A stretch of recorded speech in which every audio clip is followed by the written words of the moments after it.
E eu quero pensar com você um pouco essa noite a respeito da unidade, o fato de sermos um, mas também o fato de precisamos buscar, trabalhar, nos esforçar, ter uma intenção, né, de produzirmos unidade, andarmos em unidade. Unidade com Deus, unidade com pessoas. Unidade com Deus, unidade na igreja.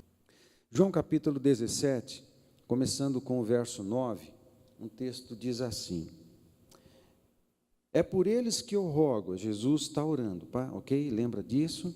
Jesus está orando, está perto, está junto com os discípulos e está falando com o Pai e está pedindo várias coisas. E no verso 9 ele então diz: é por eles que eu rogo, não rogo pelo mundo, mas por aqueles que me deste, porque são teus.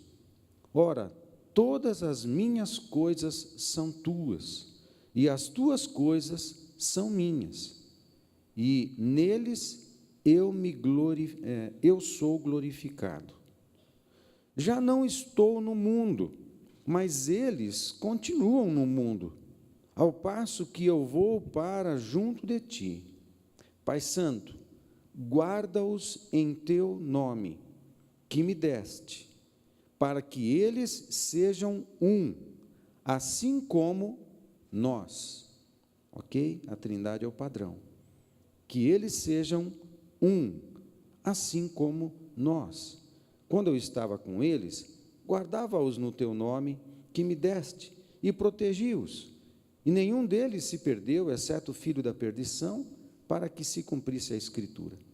Mas agora vou para junto de ti, e isto falo no mundo, para que eles tenham o meu gozo completo em si mesmos. No verso 20 agora, o texto continua dizendo o seguinte: não rogo somente por estes que estavam próximos de Jesus, os 11 nessa altura do campeonato. Judas já tinha saído, então tinha Jesus e mais 11 dos discípulos ali. Não rogo somente por estes, mas também por aqueles que vierem a crer em mim. Aí, nesse caso, eu e você entramos nesse pacote aqui da oração, da intercessão de Jesus. Esta oração de Jesus é para nós, ok? Então, aqueles que vierem a crer em mim, por intermédio da sua palavra, a fim de que todos sejam um. E como és tu, ó Pai, em mim, e eu em ti, também sejam eles em nós, para que o mundo creia que tu me enviaste. Eu lhes tenho transmitido a glória que me tens dado, para que sejam um, como nós o somos. Eu neles e tu em mim, a fim de que sejam aperfeiçoados na unidade. A unidade também é resultado de aperfeiçoamento, daí a necessidade de esforço de todos nós, para que sejam aperfeiçoados na unidade, para que o mundo conheça que tu me enviaste e os amaste, amor para com estes discípulos, como também amaste a mim. Pai, a minha vontade é que onde eu estou, estejam também comigo os que me deste, para que vejam a minha glória que me conferiste, porque me amaste antes da fundação do mundo. Vai para 1 João capítulo 1, por favor. Está mais para frente, mais quase ao fim do Novo Testamento. 1 João capítulo 1. Eu quero ler alguns textos aqui também.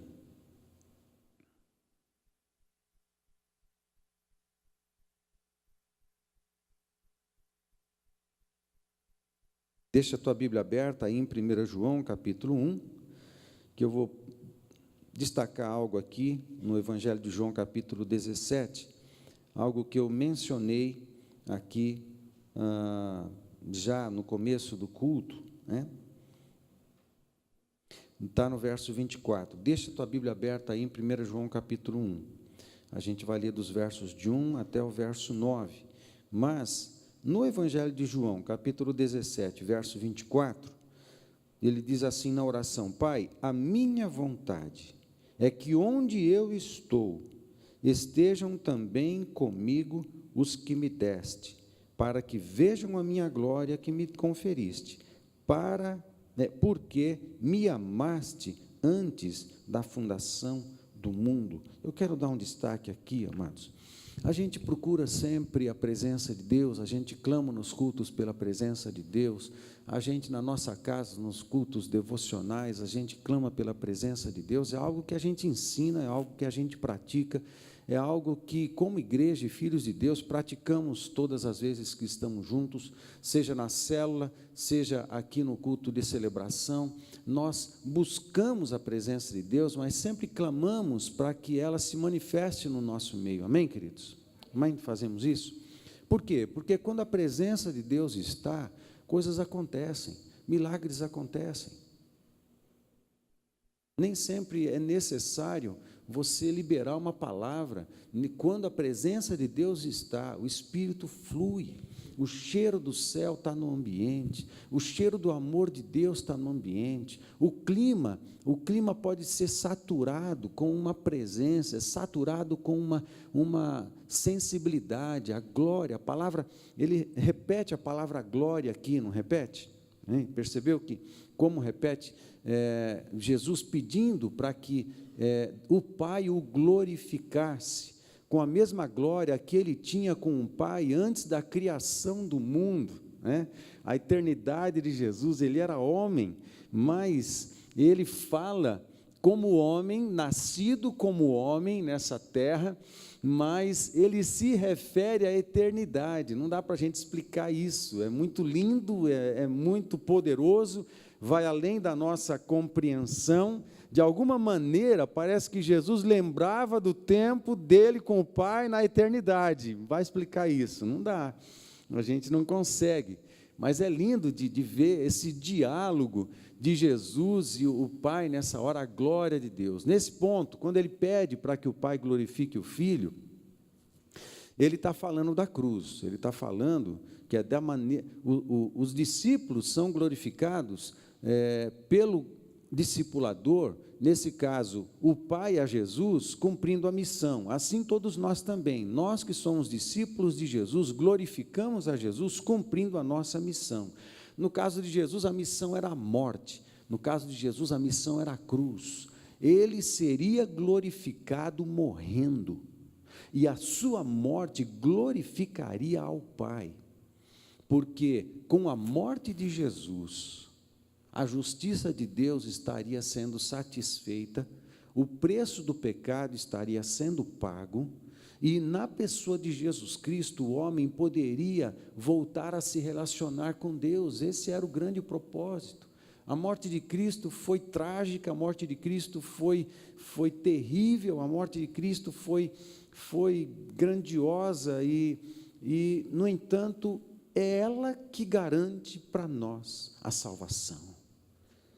Ele morreu para que nós não morrêssemos, ele morreu no nosso lugar. E o propósito de Deus era ter a mim, era ter você. E a comunhão nossa com o Pai, a unidade que o Pai desejou desde o começo, entre nós e Ele, só foi possível por causa da cruz do Calvário. E isso glorifica o Pai, isso glorifica o Filho. Para glorificar a Deus, a gente, muitas vezes, para cumprir a nossa missão, a gente vai ter que pagar preços que são necessários. A vida cristã, amados, é muito mais uma guerra do que um sonho. Nós sonhamos e esperamos o que há de vir, a glória do porvir. Aqui nessa vida, a gente convive com pitadas da glória da eternidade. E essas pitadas da glória vão fortalecendo a gente, enchendo a gente de toda a unção, de toda a graça, de toda a força, para a gente continuar na missão aqui na terra. Mas que tem preço para pagar? Tem. Teve para Jesus, tem para nós também. Agora, algo nesse verso 24, então, que eu quero destacar.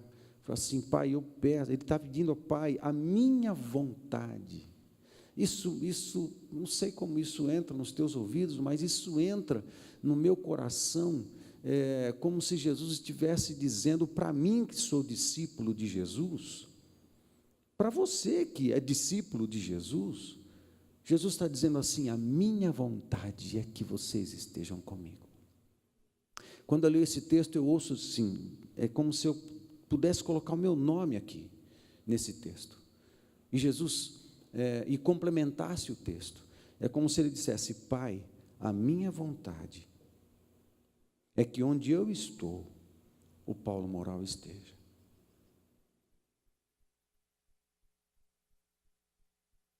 A minha vontade, Pai, é que onde eu estou, o Luiz Renato esteja. Pai, a minha vontade é que onde eu estou, diga seu nome.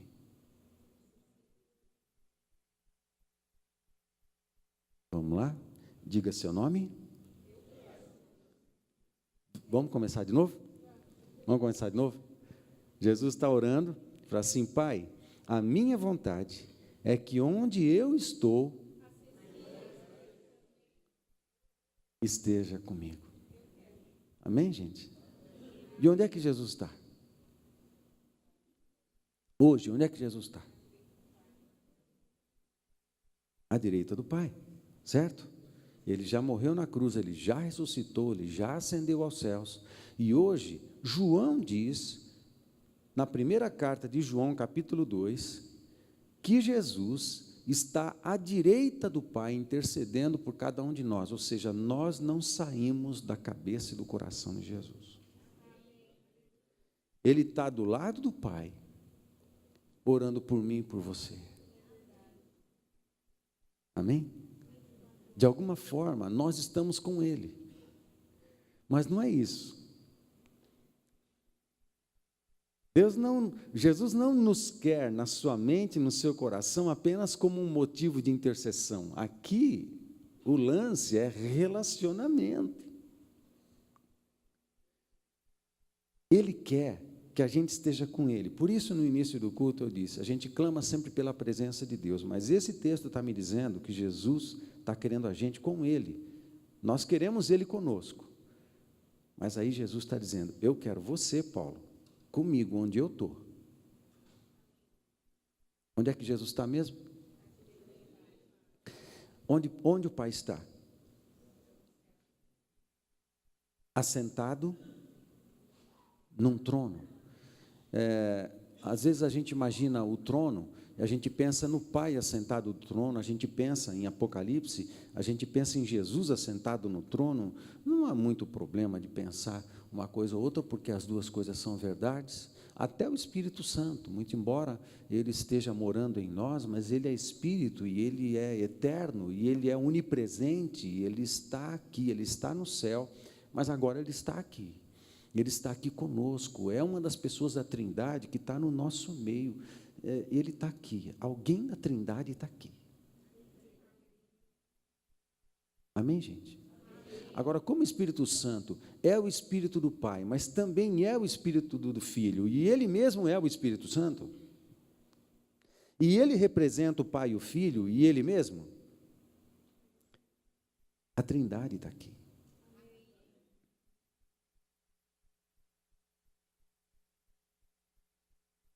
Isso significa algo? Sim ou não? A Trindade está aqui. Mas aí, Jesus fala assim, eu quero que vocês estejam comigo. Claro, ele vem e se manifesta, mas ele está falando da gente subir lá. E a gente pode subir lá? Sim ou não? Como é que a gente faz isso? Pela oração, pelo nosso espírito. O nosso espírito ressuscitou quando o Espírito Santo veio em nós, e agora o nosso espírito, ele não está limitado no tempo e no espaço.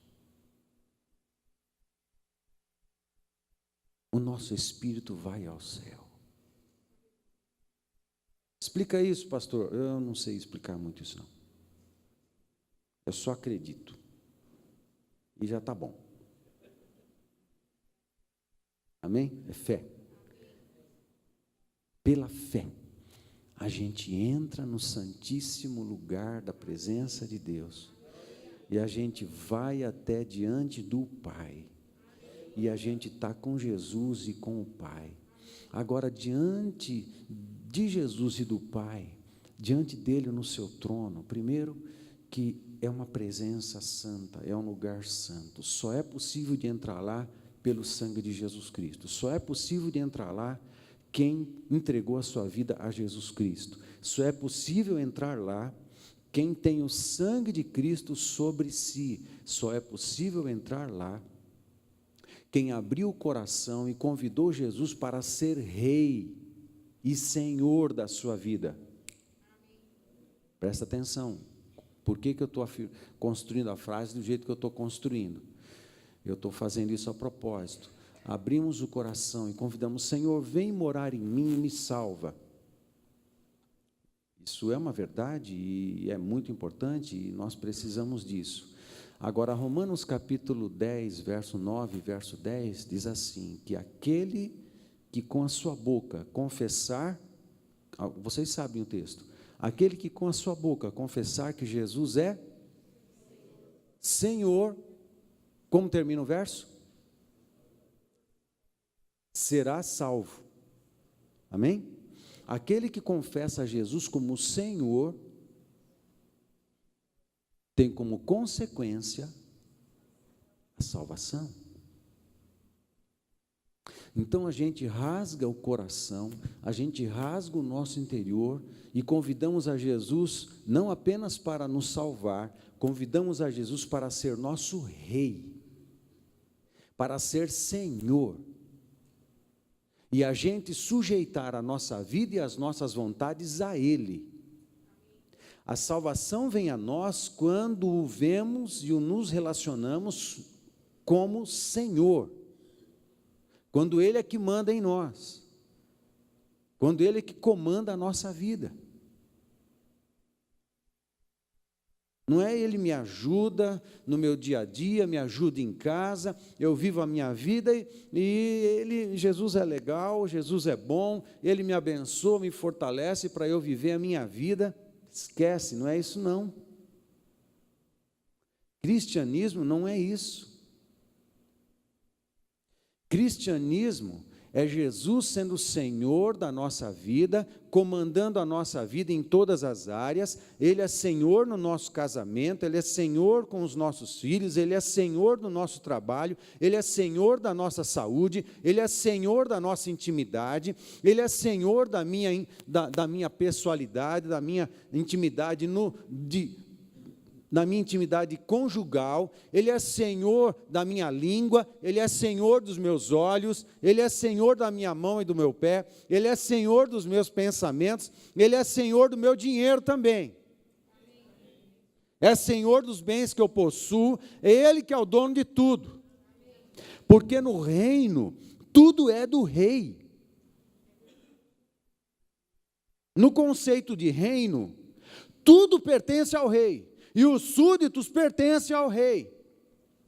A casa do súdito é do rei, o carro do súdito é do rei, o dinheiro do súdito é do rei, a mulher do súdito é do súdito. Mas tudo pertence, mas o casamento e os filhos são do rei. Todo mundo é do rei. No reino, o rei é dono de tudo. Ele é Senhor. E nós sujeitamos a nossa vida, e quanto mais a gente se sujeita ao rei, mais a gente vai misturando as nossas vidas, mais o reino de Deus se manifesta em nós. Quais são as marcas da manifestação do reino de Deus? Quais são as marcas do reino? Porque no reino de Deus há paz e alegria. Paz, justiça e alegria, ok? Você precisa de paz? De justiça? De alegria? A gente só encontra essas coisas no reino de Deus. E quando a gente se sujeita ao Rei, Ele é o príncipe da paz. Ele é a própria encarnação da justiça de Deus. E Ele é a nossa alegria. Quando a gente sujeita ao Rei, que é paz, justiça e alegria, porque isso está nele. Isso não é apenas um valor ético no reino. Isso é a unção que flui do Rei. Está nele. E quando eu sou um com Ele, a gente está falando do quê mesmo? Unidade. Quando eu sou um com aquele que é a paz invade o meu ser. Quando eu sou um com aquele que é a justiça, eu sou justificado diante de Deus e no mundo. No mundo a gente passa por injustiças. Isso aí vai acontecer até a gente morrer. Não estou falando disso. Jesus foi para a cruz por causa das injustiças. Estou falando daquela justiça que ajusta a nossa vida ao céu, ajusta a nossa vida ao trono de Deus. Amém? E quando a gente se faz um com aquele que é a justiça, a nossa vida é tomada por esse cheiro, por essa ambiência, por essa unção, por essa glória que nos faz um com o Senhor. Aquele que é a própria alegria. Quando a gente é um com Ele, a nossa vida se enche de uma alegria sobrenatural, que nos consola, que nos cura, que toca, que nos transforma, que nos fortalece, porque a alegria do Senhor é a nossa força. Quando a gente é um com Ele, mas é quando a gente é um com o Rei, quando a gente é um com o Senhor, e a gente sujeita a nossa vida, porque a área que a gente sujeitar a Ele, o reino vai se manifestar.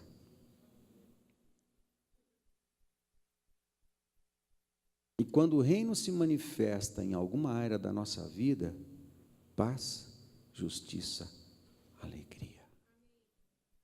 Amém, queridos? A gente está falando de unidade, mas de unidade com o Rei. A gente está falando aqui que Jesus está dizendo para o Pai: ei, eu quero Haroldo comigo, aqui na presença do trono. Trono é rei, trono é governo, trono é reino. Ele quer a gente lá. A gente precisa ir mais para lá. A gente chama Jesus para se manifestar na nossa vida, mas a gente precisa ir mais para lá. Amém, queridos? Eu chamo a sua atenção para isso, aqui nesse verso 24. Aí vamos para 1 João, capítulo 1. O que era desde o princípio, o que temos ouvido, o que temos visto com os nossos próprios olhos, o que contemplamos e as nossas mãos apalparam, com respeito ao verbo da vida. E a vida se manifestou, e nós a temos visto, e dela damos testemunho, e vô-la anunciamos, a vida eterna, a qual estava com o Pai e nos foi manifestada. E que temos visto e ouvido, anunciamos também a vós outros, para que vós igualmente mantenhais comunhão. Aqui sinônimo de unidade. Comunhão conosco. Ora, a nossa comunhão é com o Pai e com o seu Filho, Jesus Cristo. Estas coisas, pois, vos escrevemos para que a nossa alegria seja completa. Você lembra de Jesus dizer isso aqui no Evangelho de João? João registrar isso no verso 13, quando diz: mas agora João 17:13. Mas agora vou para junto de ti, isto falo no mundo, para que eles tenham o meu gozo completo em si mesmos.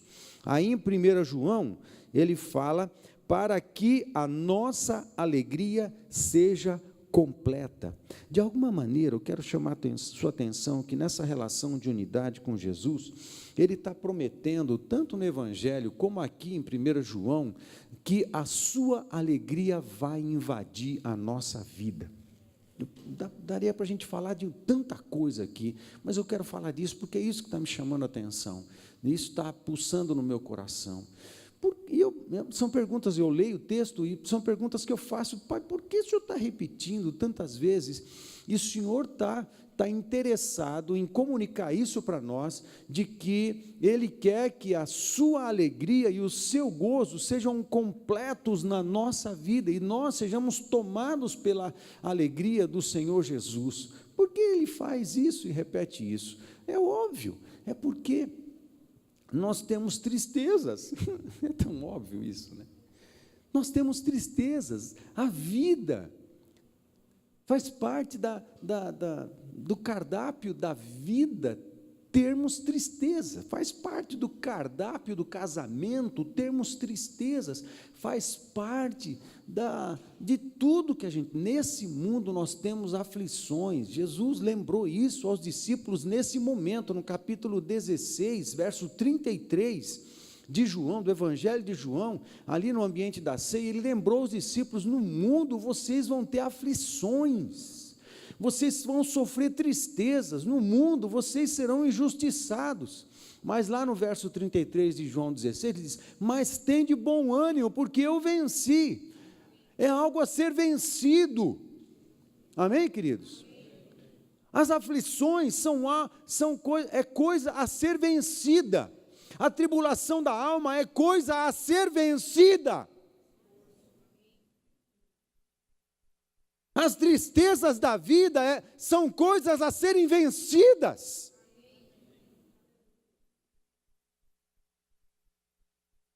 E temos lembrado em outros momentos também aqui, de que a vida cristã é batalha, mas nós temos uma garantia de que em Jesus nós somos mais do que? Se tem uma batalha que a gente tem que batalhar, uma luta que a gente tem que lutar, a gente entra na luta com uma certeza, nós já somos vitoriosos antes de começar a lutar. Se a vida atrai tristezas para nós, as injustiças para nós, dificuldade, trabalho não é problema. Trabalho não é problema. Amém, querido? Trabalho é bênção. Trabalho é bênção de Deus. Depois do pecado, Deus deu trabalho. Não é isso não. Deus já tinha dado trabalho para Adão antes do pecado. Ele já tinha que cuidar do jardim, ele tinha que cultivar o jardim. Ele tinha que cuidar de tudo, dar nome para os animais, imagina. Quantos animais tem no planeta? Dar nome um por um, conhecer um por um, organizar um por um. É trabalho, é muito trabalho. Então, trabalho não é o problema, mas a vida traz tristezas para nós. Agora, a maior de todas as tristezas que invade o nosso ser está relacionado com pecado.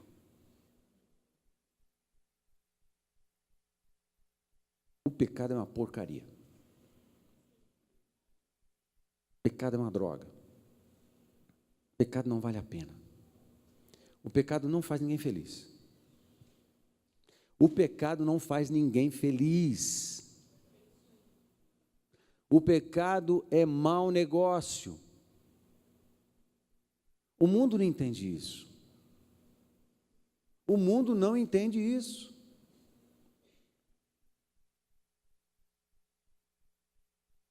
E pecados que a gente não confessa,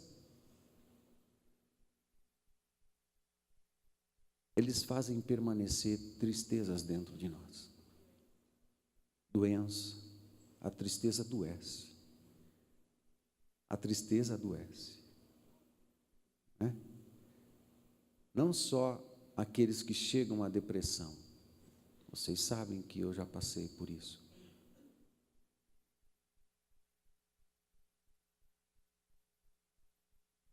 Pecado, tinha pecado no meu caso? Claro que tinha. Pode até ser que alguém que tenha passado por isso, tenha passado apenas por um fator genético. Em algum momento da vida, onde tudo estava organizado, houve uma falha, e de repente alguma glândula parou de produzir os hormônios que produzem equilíbrio emocional na vida da pessoa. Pode ser que tenha alguém que tenha passado por isso sem pecado, mas eu não conheço. Nem eu mesmo. Tinha coisas que eu precisei buscar em Deus para descobrir onde é que eu estava errando. Onde é que eu estava falhando.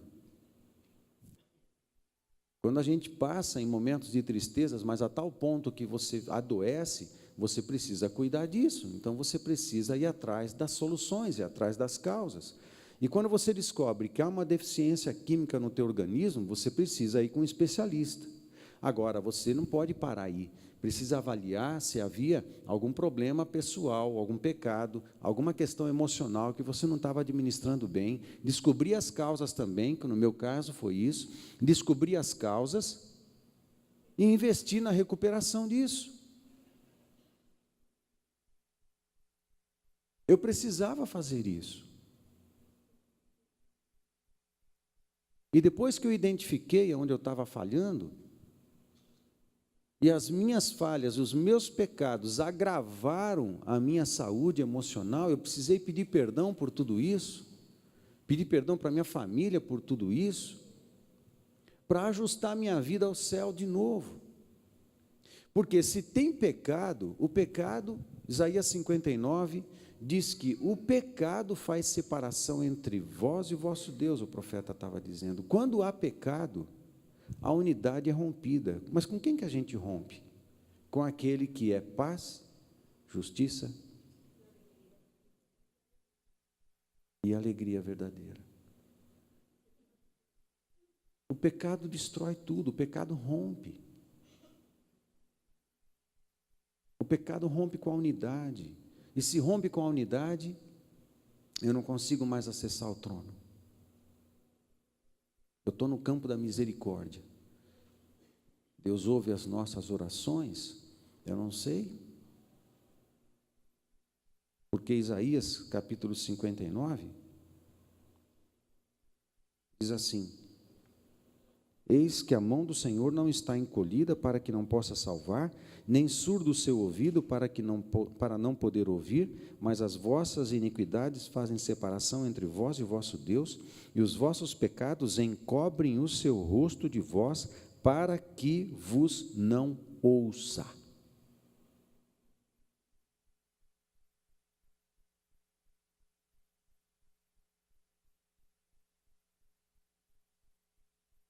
Está claro? Para que vos não ouça. Tome cuidado. Quando alguém prega a palavra de Deus pela metade e fala assim: Deus, na sua bondade, vai te abençoar absolutamente em qualquer situação, em qualquer maneira, sempre, sempre Ele está com você. Ei, a palavra de Deus fala isso? A palavra de Deus não fala isso. A palavra de Deus fala que os pecados promovem separação. O pecado rompe a unidade. O pecado, um pecado na nossa vida, pode afetar as nossas orações. Pastor, não sei o que está acontecendo, eu oro, e sinto que Deus não me ouve. Senta aqui, filho. O que está acontecendo? Ou há pecado, e precisa ser confessado, exposto à luz, ou o silêncio de Deus está trabalhando no teu caráter, e forjando algumas virtudes em você, como perseverança, como gana, como persistência na oração, como conhecimento da palavra. Mas lá dentro você sabe. Se Deus já revelou pecado, o Espírito Santo já revelou que há pecado e precisa ser confessado. Em 1 João, capítulo 1, ele está falando que a luz é importante para a comunhão. Olha no verso 5 em diante. Ora, a mensagem que da parte dele temos ouvido e vos anunciamos é esta, que Deus é luz, e não há nele treva nenhuma. Se dissermos que mantemos comunhão com ele e andamos nas trevas, o que é andar nas trevas? É ter nhaca escondida que não quer falar. Ter pecado no coração que não quer confessar. Nem para Deus, nem para as pessoas para quem pecou. E não quer deixar de praticar. Isso é andar nas trevas. Lembra da palavra de ontem do pastor? É a falta da transparência. A falta da transparência. Nós precisamos virar do avesso. Gente, nós, discípulos de Cristo, a gente é gente do avesso. Sabe a laranja? Você corta a laranja, aí você enfia o dedão assim dentro da laranja e você faz assim. Quem come laranja desse jeito? Põe os gomos tudo para cima. Põe os gomos tudo para fora, não descasca a laranja, né? Não tira a casca nem nada. Eu gosto de comer laranja assim. Você parta ela em 4, né? Você bota os gomos tudo para fora e você expõe o que está dentro, né? Você põe tudo para fora o que está dentro. Nós somos assim, nós precisamos ser gente assim. Que a gente vira do avesso. E se eu virar do avesso agora, não tem nada que me condene para com a minha esposa, porque eu sou transparente com ela, ela sabe como as coisas funcionam dentro de mim, e ela sabe como as coisas funcionam na minha cabeça e os cuidados que eu tenho que ter na minha cabeça para não pecar. Eu viro do avesso e me exponho para minha esposa. Não é para todo mundo também, né? Vamos lá? Tá certo? Não vamos exagerar, né? Ok? Agora, de alguma forma, se nós virássemos do avesso as nossas finanças, o que seria visto? As nossas declarações de imposto de renda. Se virássemos do avesso as nossas finanças, como que a gente administra? Por que a gente esconde? Não, ninguém tem que ver nada. Às vezes, até dentro do casamento, ninguém tem que ver nada. Por que não tem que ver nada? Tem que ver sim, no casamento tem que ver. Não quer mostrar porque tem medo que tem coisa errada? Está gastando dinheiro onde não devia? Não pode vir à luz? Não pode vir à luz? Não pode virar do avesso? E se a gente virar do avesso a nossa mente?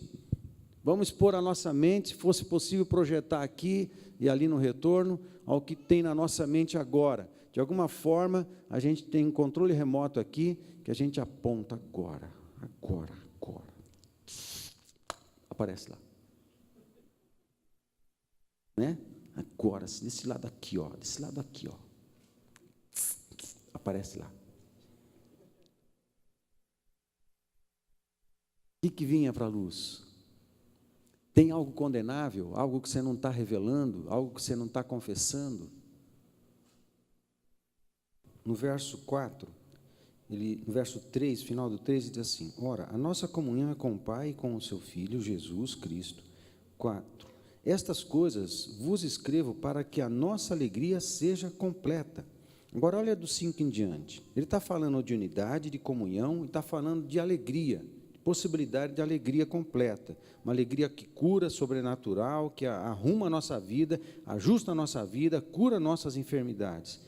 Mas aí ele fala de um problema que poderia impedir isso, que está do verso 5 em diante.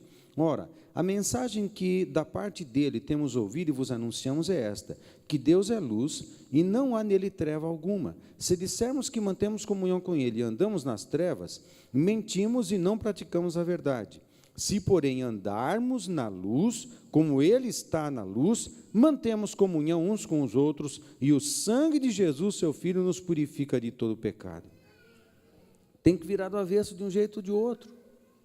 Senão não dá, não tem unidade, você não experimenta a alegria plena que é possível de se ter com Jesus.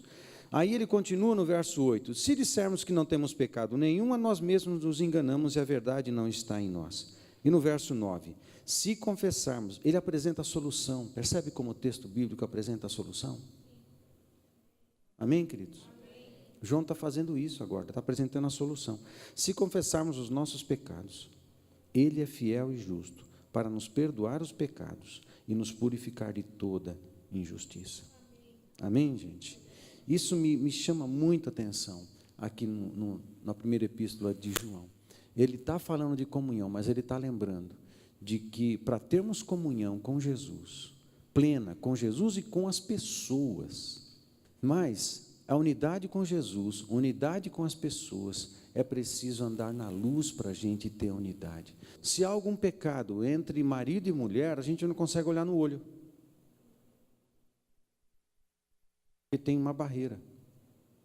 Isaías 59. Os pecados fazem separação.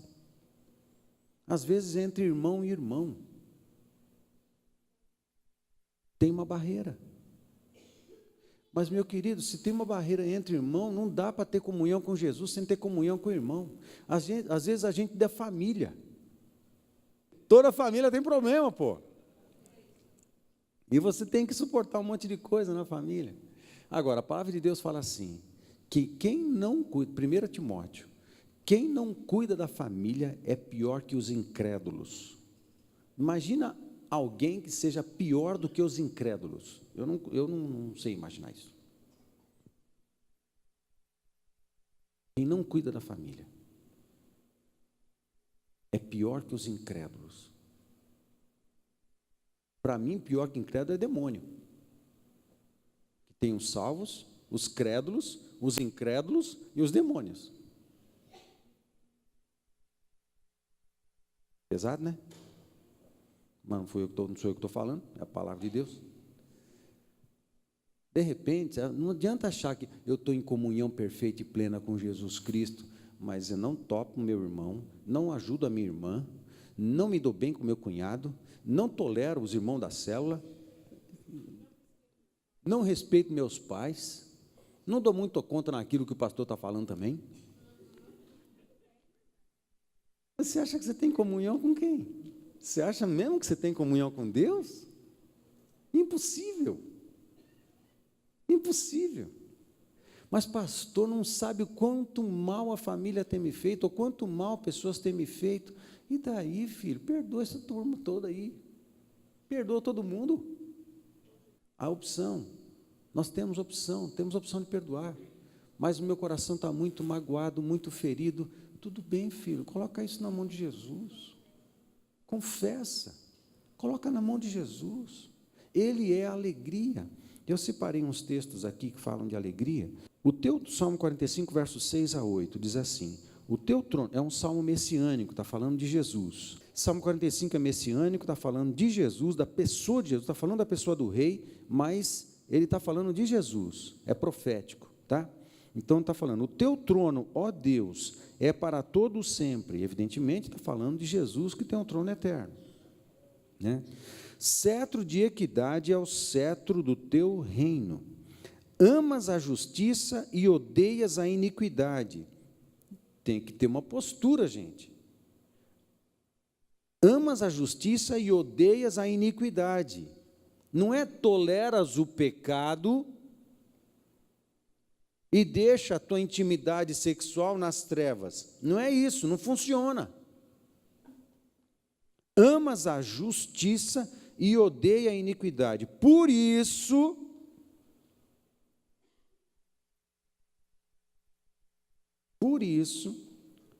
Deus, o teu Deus, te ungiu com óleo de alegria, como a nenhum dos teus companheiros. Todas as tuas vestes recendem a mirra, a acácia, de aloés e cássia. De palácios de marfim ressoam instrumentos de cordas que te alegram. Veja a ambiência de Jesus é cheiro de amor, é cheiro de beleza, é cheiro de alegria, é cheiro de música, de adoração. Essa é a ambiência do rei, amém? Mas é interessante que ele fala aqui, te ungiu com óleo de alegria antes das outras coisas.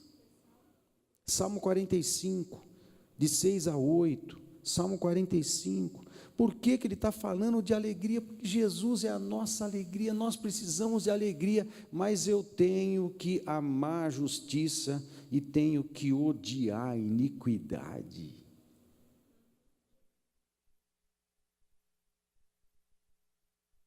Amém, queridos?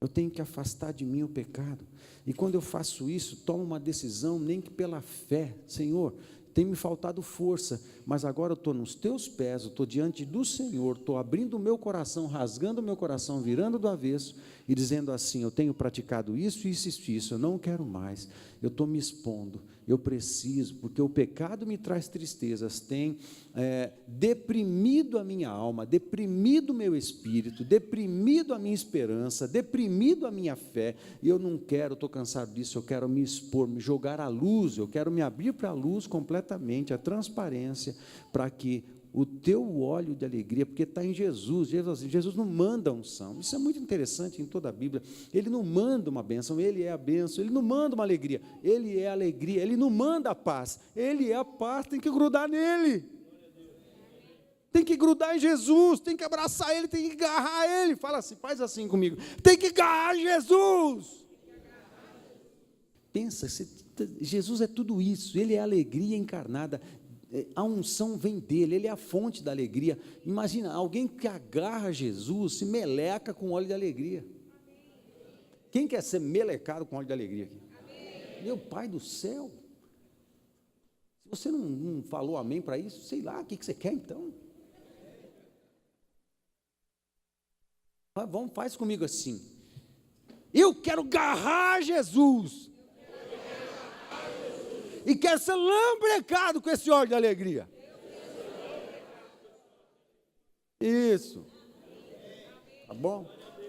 Glória a Deus. Aplauda ao Senhor Jesus, que é a nossa alegria.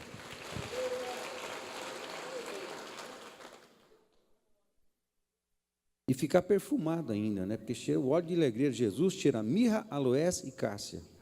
Coisa fina. Aí vai para Neemias capítulo 8, verso 10, disse-lhes mais, ide, comei carnes gordas, olha, que texto é esse, né? Ô Senhor, disse-lhes mais, ide, comei carnes gordas, tomai bebidas doces, e enviai porções aos que não têm preparado para si. Olha a bondade fluindo aqui, porque esse dia é consagrado ao nosso Senhor. Portanto, não vos entristeçais, porque a alegria do Senhor é a nossa força. Junto com esse óleo emana poder. Você dá um garrão em Jesus, o óleo da alegria vem sobre você, e junto com essa alegria vem força, vem poder para superar, poder para avançar, poder para vencer, poder para ir à frente, poder para conquistar, poder para passar forte e firme no meio das lutas e das batalhas.